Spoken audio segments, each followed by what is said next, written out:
Alright folks, we're hopping directly into the game. It's already underway. We're in map number 2 for the best of 5 finals in the OlimoLeague. I want to thank you guys kindly for tuning in. Hope you've enjoyed the show so far. We're almost done, but we got to get through this best of 5. Spawning in the top right corner of the map, it's going to be none other than Mind Sanity's Red Zerg player, Sacsri. In the bottom left, as the blue Terran, it's MVP's Center. Alright, Center played a really good game last time. This one, though, even without the aggression, it's still cross-spawn versus Zerg on Deadwing. A lot of Terran players are not exactly balance whining about this, but it is proving to be difficult through games we've cast, and statistically speaking, that Terran players have not had the best success against other good Zerg players on this map, which Sacsri certainly is. He did a lot that game to put himself behind, namely the upgrades. But I think if he plays this one in a more of standard fashion, if he gets greedy, gets a lot of drones up quick, you know, gets that 70 count, I think he'll be in a pretty good spot to take game 2 and tie it up. Yeah. Not as bad, not as intimidating as cross-position Inferno Pools. Oh, you know? yeah. Yeah. First of all, I think Inferno Pools is bigger. It doesn't have a straight shoot through the middle. And third, it's a new map, and no one likes new maps, and it's scary, and it literally has a face on it. So extra and it's scary. A scary face, too. Seriously. Scary map. Scary.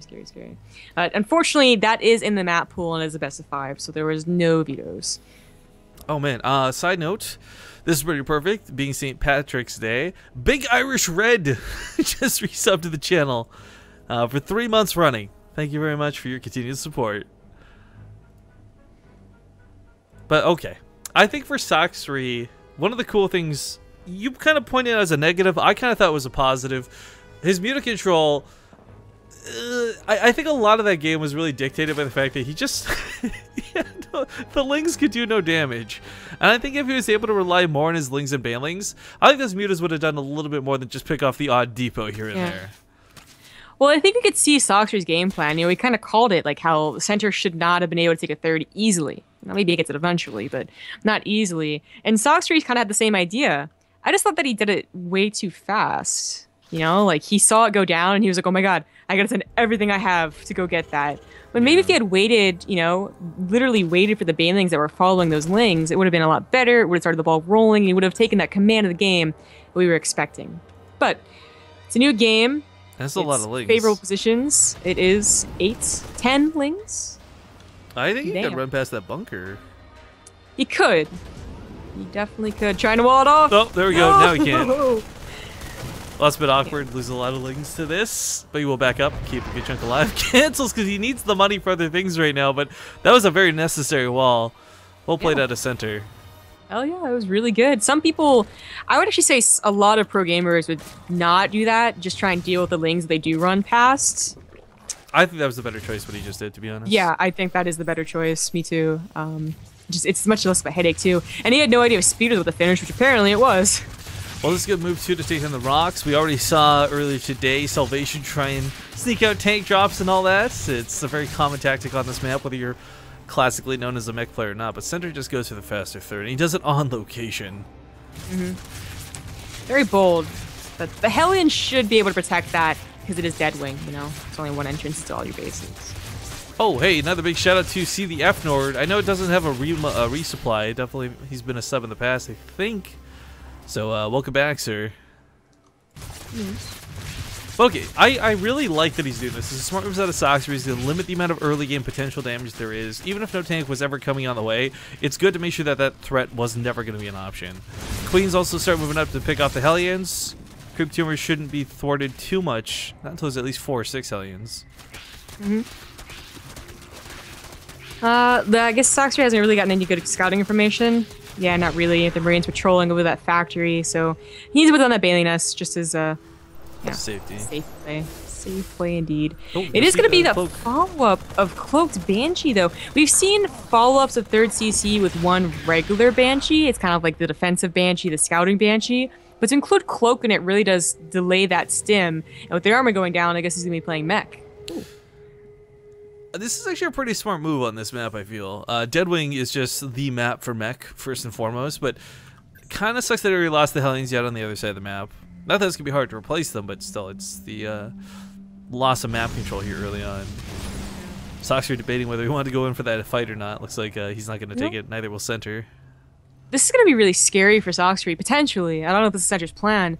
But yeah, he lost a couple of Hellions, but it's still going to be a lot, 8 or 10. And it's going to be paired up with Banshees and Hellbats. Oh, and it's not mech.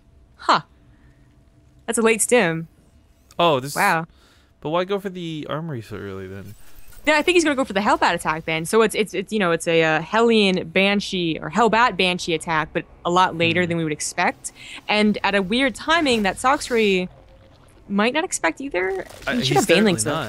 Yeah, Banelings are on the way, but I'm just wondering how effective this would actually be. I guess if you use the Banshee first to focus fire down the Banelings, then you're not really that scared. It can take out a lot of Banelings very quickly, but yeah, there's a lot of what ifs for this because the Queens will push back the Banshee will push back the Banelings, the Hellbats push everything back. I don't know.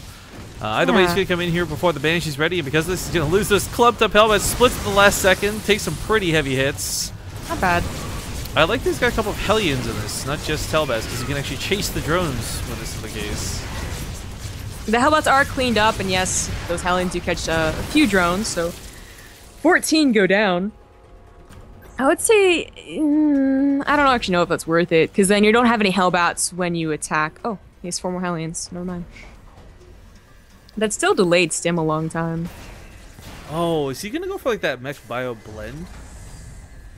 The second fact, I mean, because you normally, okay, it's hear me out on this, right? Like, normally you just go for the armor for the Widowmines and Medevacs, but if you're going to go this deep, I mean, that second factory, I don't know. I don't think so. I think this is just what you want your production to look like after a normal game anyways. A certain number of racks, 2 factories, 1 building Widowmines, 1 building a Thor. It's just everything's being planted down at once that looks kind of confusing, including the 4th CC. It's just the weapon upgrades, I guess, that really catches me off guard. I mean, a second factory is not out of the ordinary. You want it for the tech lab to build Thors, to research tunneling claws, and all these wonderful things Terran want to have. But at the same time, I guess the cool thing is, by having these upgrades for later on, it gives you the potential to, if your opponent goes Swarm Host, you get your tanks out. If your opponent goes air, your Vikings are ready to fight. It's just, I guess I'm so used to seeing Terran players not be able to afford this because they're under so much duress and pressure from the Zerg. They're pumping out units and not going for tech. It's usually also, it is still stylistic. There's kind of a big debate of which one was better when Heart of the Swarm first came out.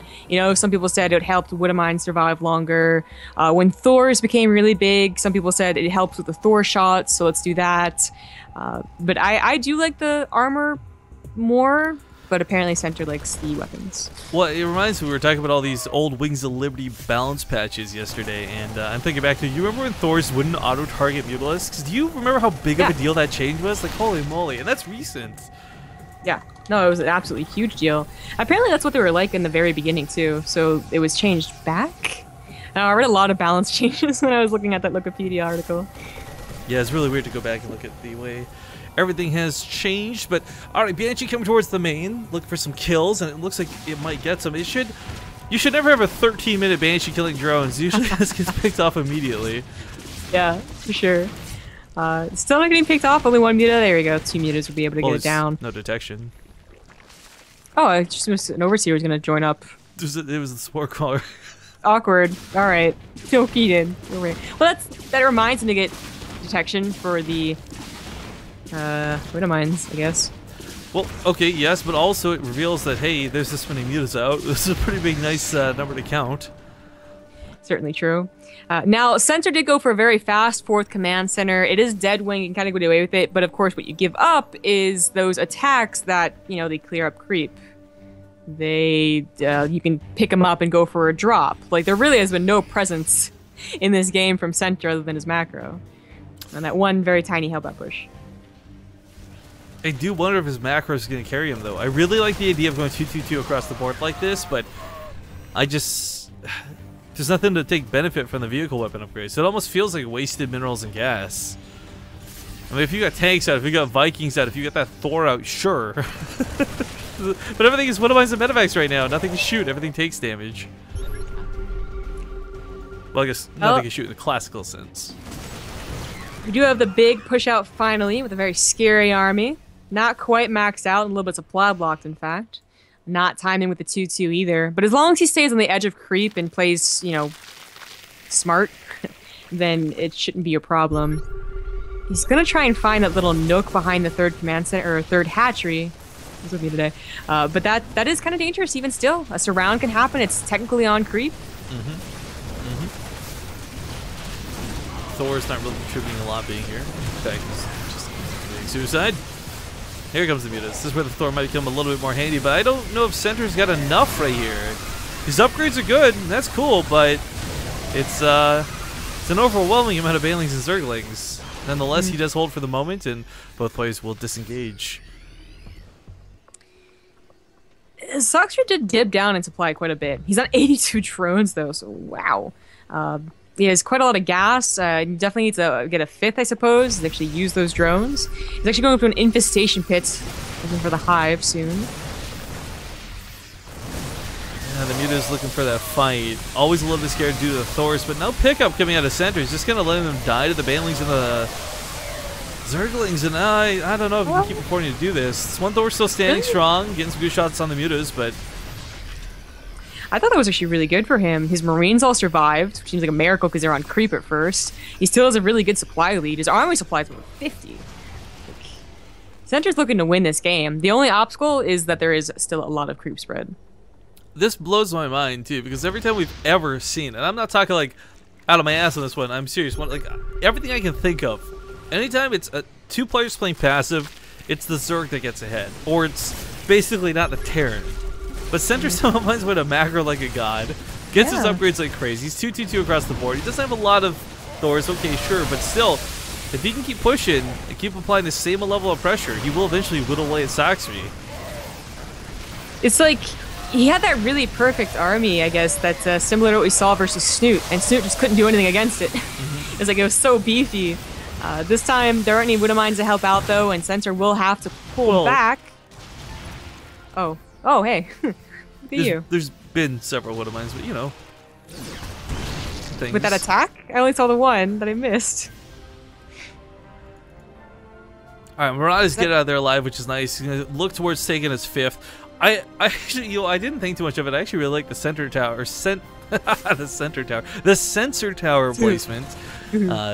It doesn't really cover for the mutas, but it's also not very exposed. It's right where the army's going to rally, so he should be able to respond to most things in time. But sadly, with it being off like this, he's not going to quite see these mutas. Give you a little. Oh, I keep calling these infestation pits to be for Hive, but Sacsri goes into Swarm Host every single time.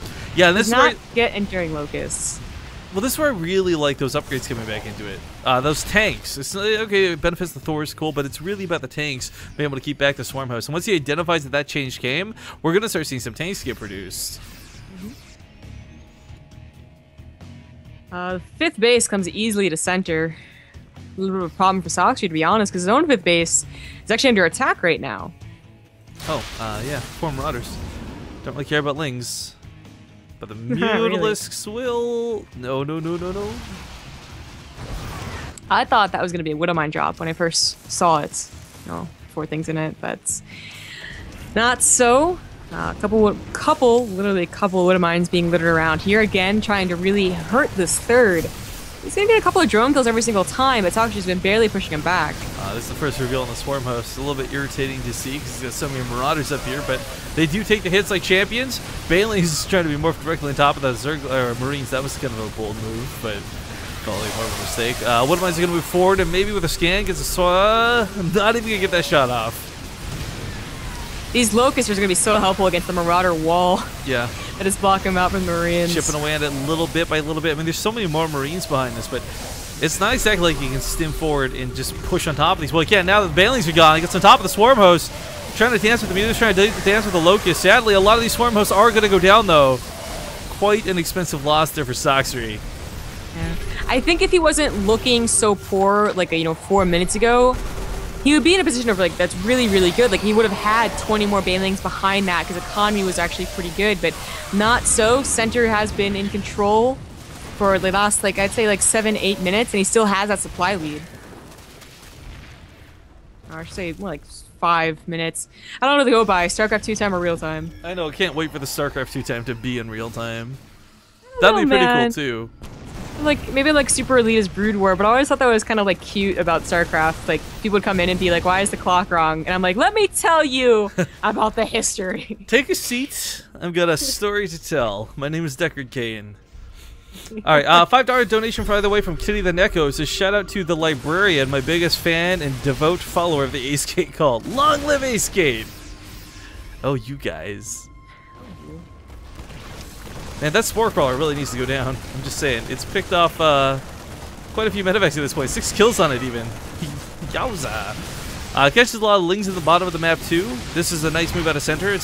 I mean, Zerglings are not exactly expensive losses, but still, anything that's free, whether it's the Swarm Hosts killing the Marines or whether it's the Marines catching lings like that, it's always going to be a nice move.